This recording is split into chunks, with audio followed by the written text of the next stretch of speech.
Hello and welcome to Creative Talking with me, Richard Harrison, where I chat with creative people from the arts. My guest today is Canadian singer-songwriter Ron Sexsmith.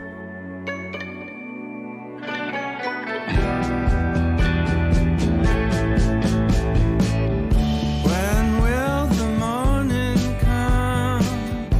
What could be taking it so long? When will the darkness end? When will it end? My love is on your side. The door of my heart is open wide to let the healing in. Let healing in. Seeing all these signs, wondering if we have all been blind, not seeing what was there all the time.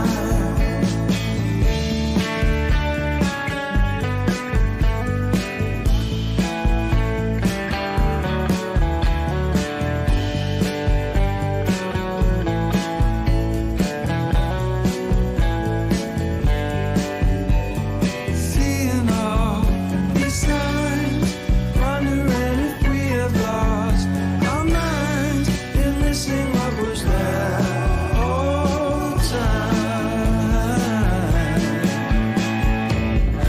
When will the morning come? What could be taking it so long? When will the darkness end? When will it end? My love is on your side. Door of my soul is open wide to let the healing in. Let healing in.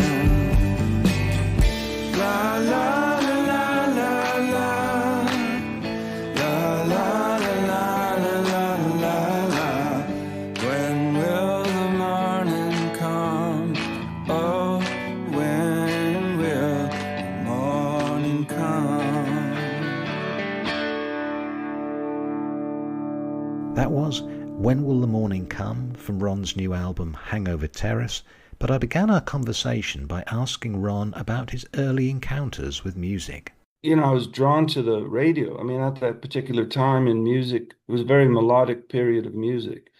And I found it fascinating. And back then too, whatever you were doing, there was a radio on. If you were playing road hockey on the street, someone had a transistor radio. And I loved all the songs, and I found the lyrics as well very thought-provoking as a kid. But I mean, I don't know at that point if I thought I was going to do this for a living, but it was definitely something I was obsessed about. And as I got older and I didn't do very well in school, um, you know, it just seemed like maybe this was the only thing really, I could do but even then I didn't know how to write songs until I was about 20 or 21.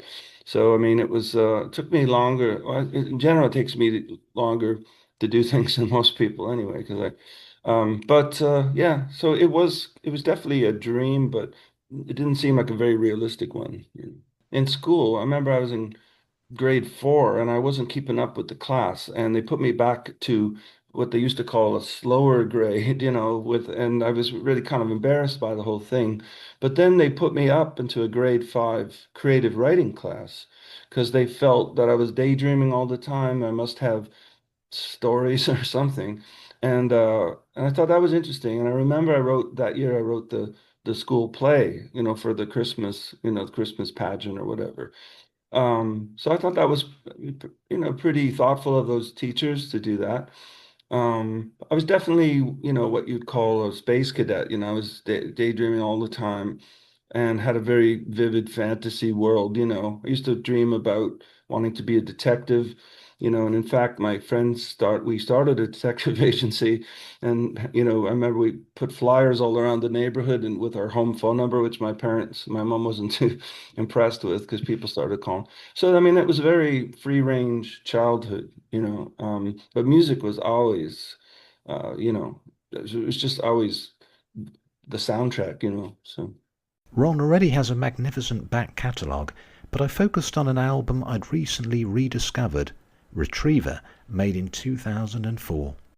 that record, we just had luck on our side, you know. I mean, that was like I think my seventh or eighth album. And the thing about that one is I'd been on this endless tour and I was so exhausted and I didn't want to make a record. And my manager said, well, if you go to England now, Martin Treffy has got a couple weeks off, you know, he could just, you know, he could do this and then you could go home. And so I sort of begrudgingly went to England and I told Martin, I said, you tell me what songs you want to do. I don't, I just, you know, I was mentally kind of exhausted. And so he picked all the songs that you hear on Retriever from a list of about 25 songs, you know, Wow. and that's what Retriever is. And I just remember when he started recording and I was just the stuff I was hearing coming through the speakers, I was blown away. I thought, wow, for the first time I'm singing how I want to be singing, you know, the arrangements felt uh you know, it sounded like I was making a hit record, Mm. which I'd never had that experience before. It was always either the production was too strange or I wasn't singing quite good enough. And this one, that's the album where it all came together for me. And even in Canada, we had two top 20 hits, you know, and you know, so I mean, and that's something that you can't plan, you know. I mean, because I'd done a previous album with him that also did not too badly, but Retriever was the one that I kind of base every other album I do going forward on Retriever, you know. Imaginary Friends is kind of funny because the melody for that song I wrote in high school and I had a lyric called January Mine, you know, January Mine. And it was about this girl that I had a huge crush on. She was the grade nine queen. But you know, the lyrics were very juvenile and so I never really did anything with it. And years later, I'm touring somewhere. I think I might have been in Germany or something, and I couldn't sleep. And I was reminded of that song and thinking, oh, that's a nice melody. I should maybe try to do something with that. So I got out of bed and I stayed up all night writing Imaginary Friends, like putting new mu lyrics to that melody. And you know, it wasn't hard to do because you just had to find the right amount of syllables, you know, January mine, you know, so Imaginary Friends. And then as soon as I had the title, it kind of, I don't want to say it wrote itself because it was still kind of tricky, but I think everyone can relate to that feeling. You know, I've had a lot of falling outs with people, and it's very much like, you know, Gordon Lightfoot had a song called Rainy Day People, which was about the opposite of imaginary friends, you know, the people that are there for you in bad times. And so this, I just sort of wrote the opposite of that, you know, and it was a lot of fun writing the lyrics, like to imaginary friends, you don't exist, you know, and Mm. or they can't see you, you know, all that kind of stuff. So I just sort of got on a tangent, and yeah, by about 4 in the morning or 5 in the morning, I had that song written.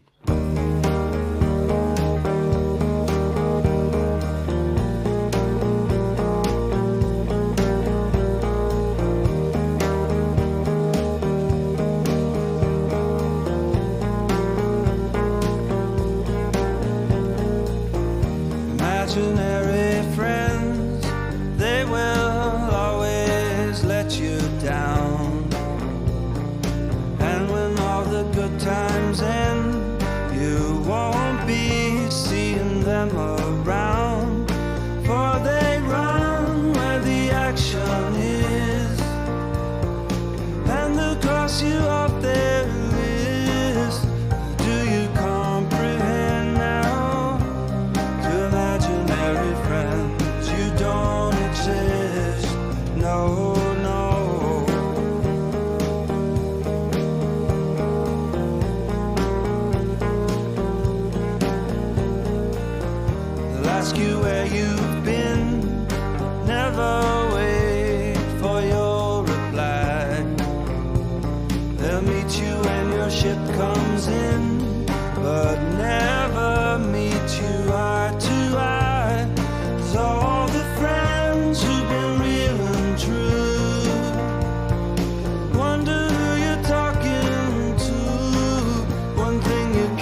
you.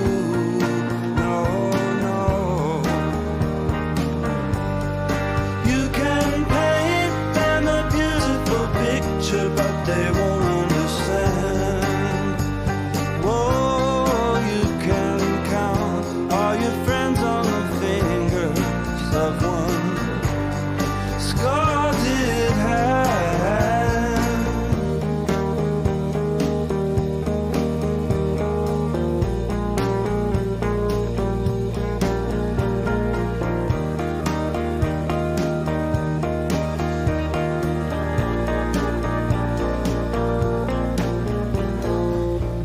Imaginary friends, they will always leave you hanging.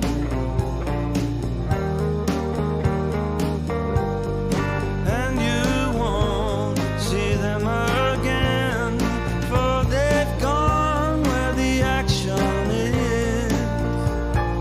And they've crossed you off their list. Do you comprehend now? Imaginary friends, they don't exist. No. Imaginary friends, they don't exist. No, no, no.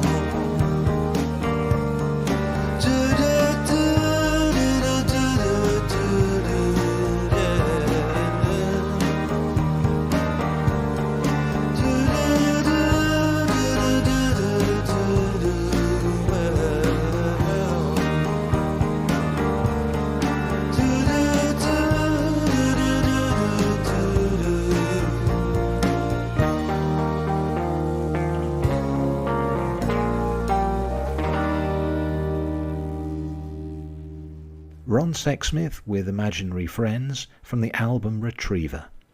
The same album also contains a song I found deeply moving, and Ron was happy to talk about the origins of For the Driver. Well, that one started kind of from sort of based on a personal thing of a guy that I knew in school who there was sort of this accident where he was in his car and there was a couple girls sitting on the back of his car, and he just, for a joke, he just pushed on the gas pedal briefly, and one fell off and died, you know. And I just remember he was a really good person, you know, and I was thinking, like, how do you recover from that? You know, that one dumb thing you do defines kind of the rest of your life. And that's my nature actually, to when something like that happens, you know, when I hear about, you know, I think I read in a paper about a boy who had been hit chasing something into the street, his ball or something. And as sad as that would be for the parents and all that of the kid, I always think, how horrible would it be for that person driving the car?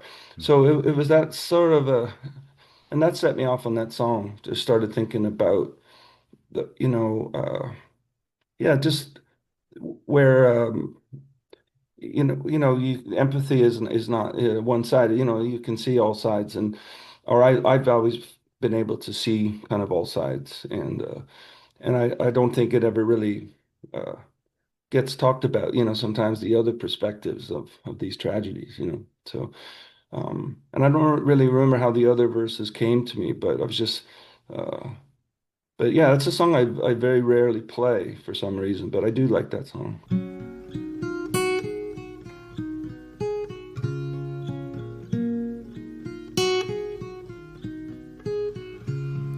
I feel for the driver in the aftermath of a child who chased a ball across his path, for the ones involved and the most unloved. I feel for the driver.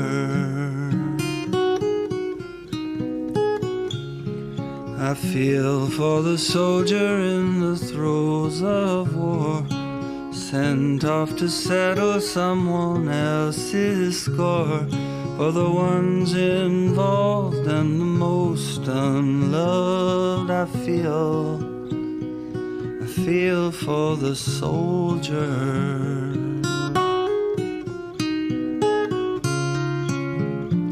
Every story has two sides, every coin two faces. I feel for the one who hides and for the one who chases. I feel for the lady in the crimson light, with demand on the left and judgment on the right, where the lonely ones are the most unloved. I feel for the lonely.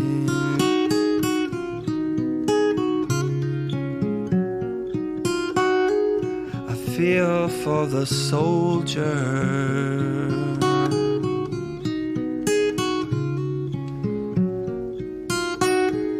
I feel for the driver.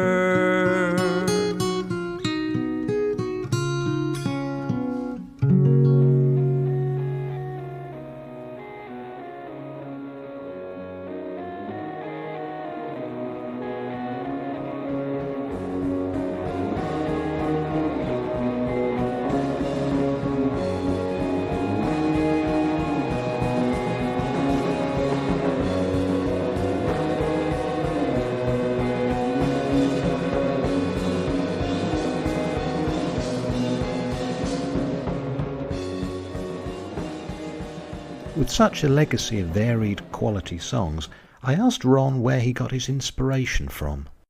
You kind of have to be open like 24/7 in a way, you know.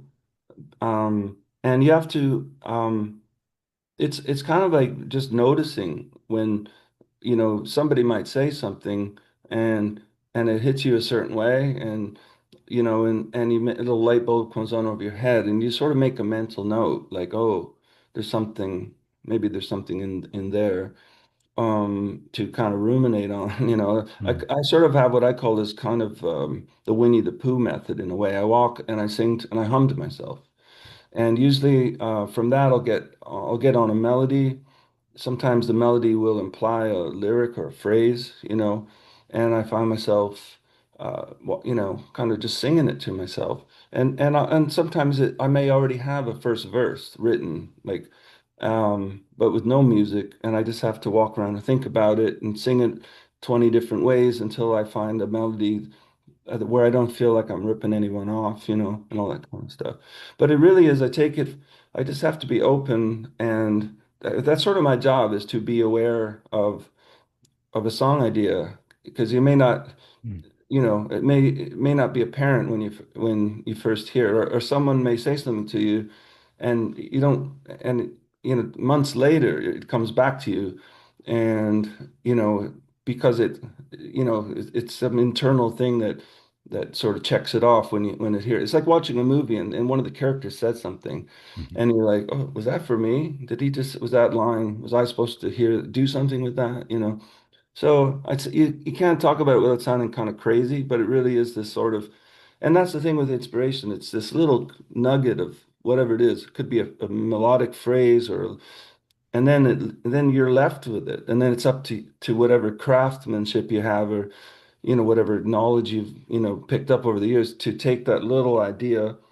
Maybe it's just a verse, or maybe it's just a chorus, you know, and you know, and see it through and try to complete a thought. I very much try to make sense. You know, I don't want to write cryptic lyrics that no one understands. I want to be really direct if possible. I want to communicate. So yeah, but it's just, I could be cutting the grass and I have to stop because I got a song idea and I got to come in the house and write it down. So it's just yeah, you can't shut it off. You know? When I was a courier, I always had a journal. You know, I scribble things down. Yeah, but now I don't so much. So if I do have an idea, I have to, yeah, get a napkin or something. Um, I don't have I've never had a dictaphone, so sometimes I'll get a melody, I have to keep singing it to myself, or I'll forget it, you know. And usually I do forget it, but the strange thing, I find a few days later it comes back. It's almost like I've stored it somewhere, and I just have to trigger that. Yeah, but I am a kind of a Luddite, even trying to figure all this Zoom stuff out. I mean, obviously I have a computer, I do email and all that. And sometimes I wish that had never been invented too, Mm. but I'm hoping to, if possible, live my life without ever having a phone. But I fear these days, like I can't travel anywhere without my wife now because you almost need a phone to do anything. And she checks us in and all this sort of stuff. I wouldn't know I'd probably have to break down and get one, I guess.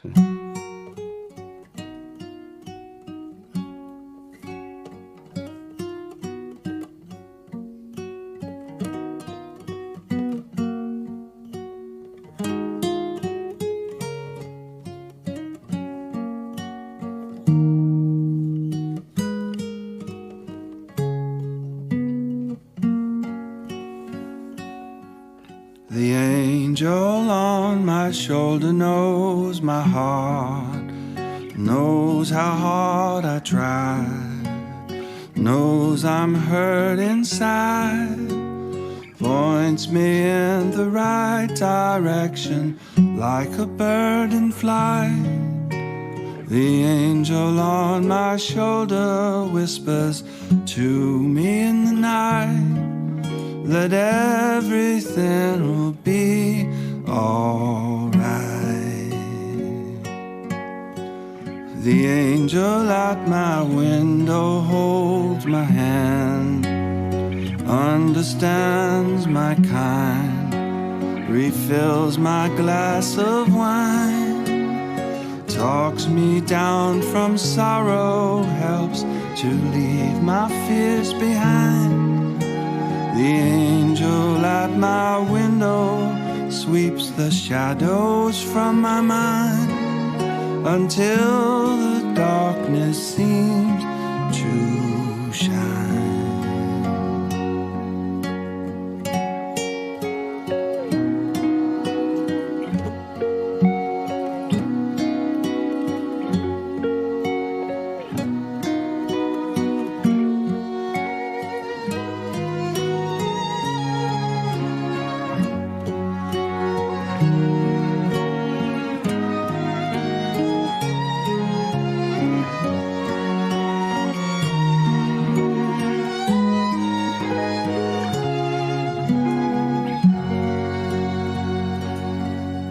The angel on my shoulder knows my prayer, knows I'm scared inside, sees my hands are tied, helps me find a new tomorrow like a butterfly. The angel is among the only one to see me cry and tells me everything's alright. Points me in the right direction like a bird in flight.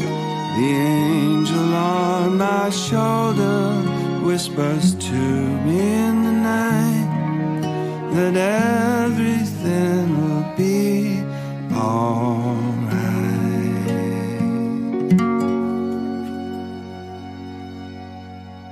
That was another track from the new album Hangover Terrace. The song you heard was Angel on My Shoulder, and it led us into talking about the new record itself. There's a link, isn't there, between Retriever, we mentioned earlier, and the new album in terms of the producer. Yeah, I mean, Martin Treffy Mm. did Cobblestone Retriever and Exit Strategy, and but that was a long time ago when we did those records. So it was really great to connect with him again, and and to have some of those musicians from Retriever, like Ed Harcourt, came back and played on it. Klaus Bjorklund, who's kind of a genius on the keyboards. Everyone else was new though, but Martin and the three of us, we were all so happy to be in the studio together again, and we all had kind of fond memories of making Retriever during a heat wave in London, and they were all stripped down to their underwear on that session. Not me. I'm too shy, or whatever. But it was, it was kind of a sight to behold. But anyway, so this record is a very close relative to Retriever. In terms of the Martin albums I did, I'd say it's a cross between Retriever and Exit Strategy. Just the kind of sort of the freeness of it. It was very off the cuff. It was fun because I'd walk to the studio every day, and I don't know. This is, I think, what Martin does to me because he's very spontaneous. So I'll be walking to the studio thinking of that song we were going to do that day, and I've mapped it out. It should go this way, but by the time I got to the studio, I would try it a different way, like a different groove or a different. And so by the time I got there, I'd be like, "Hey, can we try this way?" And the studio, that the whole session was like that. So and so I think it really made for a really free, um, exciting session for me. I've always just gone wherever the producer is. That's always been my thing Right. because Yeah, yeah. I don't have a home studio. Mhm. So when I saw Martin, and Martin came to my 60th birthday show in Toronto, and I hadn't seen him in a long. It was kind of a surprise, and after the show, and we hadn't seen each other, and so we're really happy and connecting backstage, and then ultimately he was like, "Oh, you're writing," and I did have a bunch of these songs written, so it just it just seemed like time to do another record with him because in the interim since I last worked or since we last worked, he's become quite a big producer. Like he's done all Mm. these really successful albums for people. And but yeah, I'm always whenever I have a batch of songs, I'm always trying to think, what do I do with them? Like what's the approach, or is this one going to be more electric or whatever? And so yeah, we just started talking, and I started sending him demos over the internet, and yeah, and then it all came together super fast because this was February of 2024 when we first talked, and we were in the studio recording by October, and then now Wow. it's already coming out. So it was pretty fast turnaround for this album.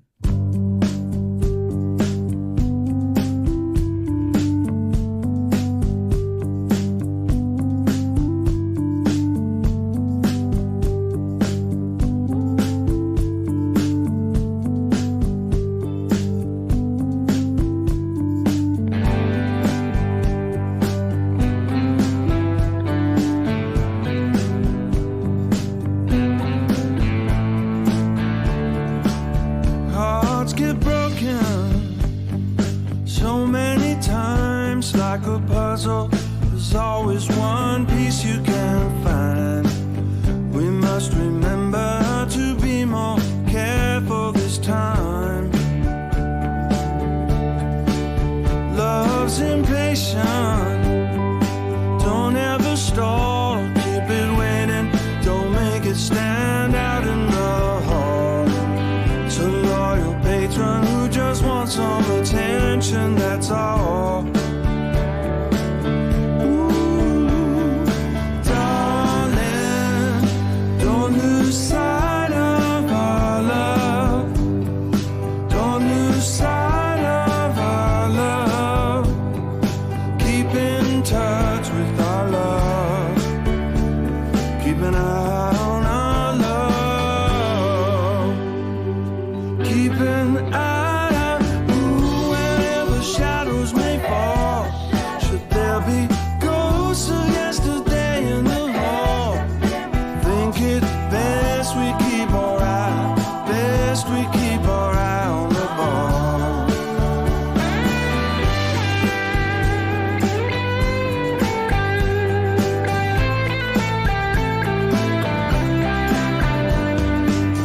We must remember to be more careful this time. Words unspoken, meant to be said, left to hover. We suffer in silence instead. We must beware of any trouble or danger ahead. Ooh, darling, don't lose sight of our love. Don't lose sight of our love. Keep in touch with our love.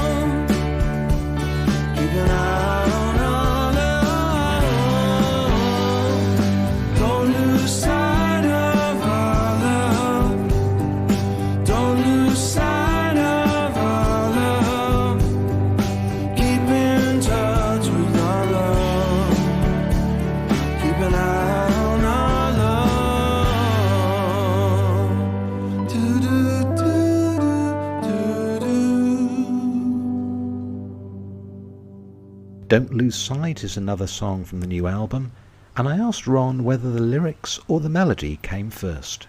That one, I think I had the chorus idea first, that riff that, don't lose sight.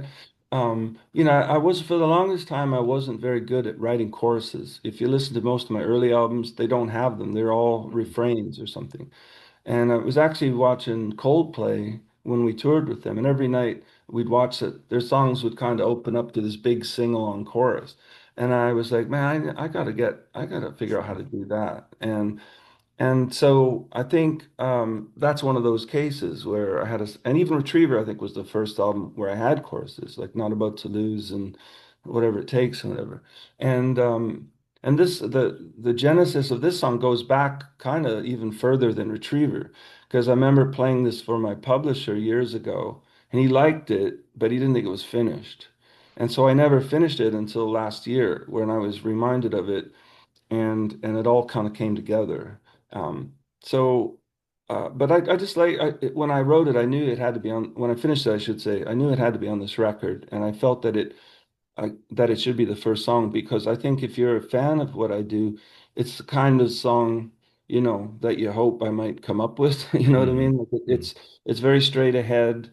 It's a love song, and yeah, I think it's relatively catchy. With a new album comes touring, and I wanted to know if UK dates were in the pipeline. I played the UK last year and the year before, and obviously it's one of my best markets, I guess. I don't like to use that word, but it's one of my best places to go and play.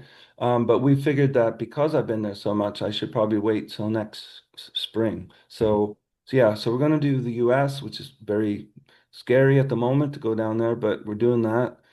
And then we're doing Canada. And then next year it looks like I mean, they were talking now Australia perhaps and New Zealand. So I can't see this tour ending till probably next summer, because Wow. it doesn't even really get going till the fall. We have some festivals in the coming weeks, but then Mm. the fall gets super busy. So You're playing the Mariposa yeah, festival, for example. Have you played that one before? yeah, I have, but it's been a long time. The last time I played there, it wasn't even really my gig, but Emmylou Harris had covered a song of mine called Hard Bargain. Yeah. And on the day that she was going to play it, we got a call from someone. I guess she'd wondered if I was around and if I would come sing it with her. So I had to kind of get my friend Evan to drive me there, and so I sang it with Emmy. We ended up singing that song and "Sweet Old World" as well by Lucinda Oh, Williams, yeah. in her key, which was not easy for me. So I don't know if I did a good job or not, but it was really great to see her. She's always been super nice to me. So. Drawing to the end of our chat, I asked Ron about the waiting game between completing the album and its release to the public. Actually, almost every one of my albums that they'd have to sit on it for about a year and a half or something before it would come out. And by that time, it's not that I was sick of it or something, but by that time I would have a whole new bunch of songs written that I was more excited about because I'm always more excited about the new ones. Um, but yeah, it was something I'd gotten used to. And now they do this thing where they release like three or four singles before the album comes out, and that drives me nuts too. Because I just want I mean, I get it putting out one song and then a few weeks later the album comes out or something. Um, but I don't like giving the whole album away before but I guess again, that's how people do it now, and because the attention span of people is so short. So. Mm. But I'll be really happy when people can hear the whole album because I make them like movies, I sequence I want people to hear the whole thing, and so I'll be excited when it finally comes out and people can hear it or read it like a book or watch it like a movie. It's a beautiful day. We're North Ontario, the cottage country, and all these little sort of lake kind of towns around here. So I think my wife wanted to go visit this town nearby, Port Carling, I think it's called. And other than that, I just put new strings on my guitar, so I'm trying to bend them all into shapes because I got gigs coming up pretty soon. Mm. But I love having a nothing day like today where I was just sitting on the balcony playing the guitar in our hotel. And yeah, we'll probably get something to eat. So yeah, it's kind of this is the calm before the storm. And yeah. And I hope to see you next year when we return to your part of the world. So Absolutely. Yeah, yeah. Very much looking forward to catching you again live. Yes, perfect. Thank you. Thank you very much. thank you. Nice chatting with you. Okay. Thank you. Take care. Well, huge thanks to Ron Sexsmith for his time. And, well, I'll leave you with not another track from his new album, but the one he referred to earlier. Covered by Emmylou Harris, but written by Ron, this is Hard Bargain. Thanks for listening. Goodbye.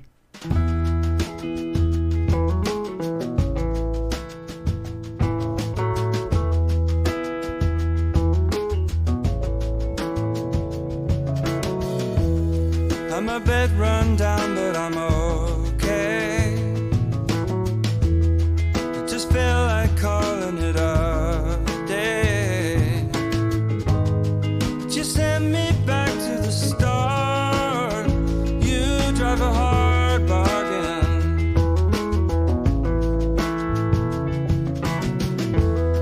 Each time I'm heading for nowhere, doomed and determined to go there. Seems I never get far, 'cause you drive a hard bargain. You drive a hard bargain. How's a guy supposed to feel with someone like you around? I've tried to no avail. You just can't seem to let me down. You drive a hard bargain.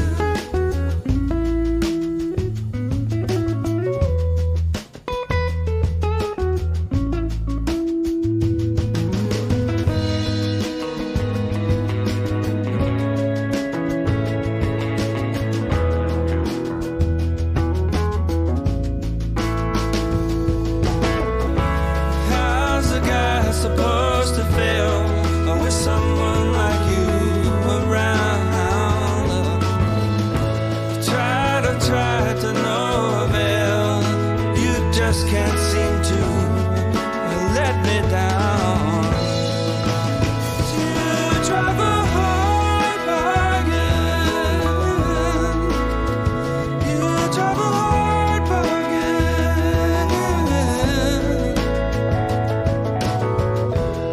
So I keep on playing that old song. 'Cause for all I know, it's where I belong. When the world is breaking my heart, you drive a hard bargain.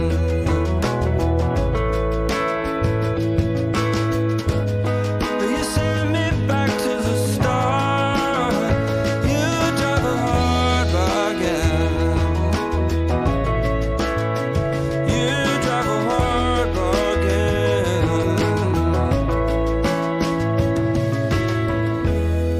I'm a bit run down, but I'm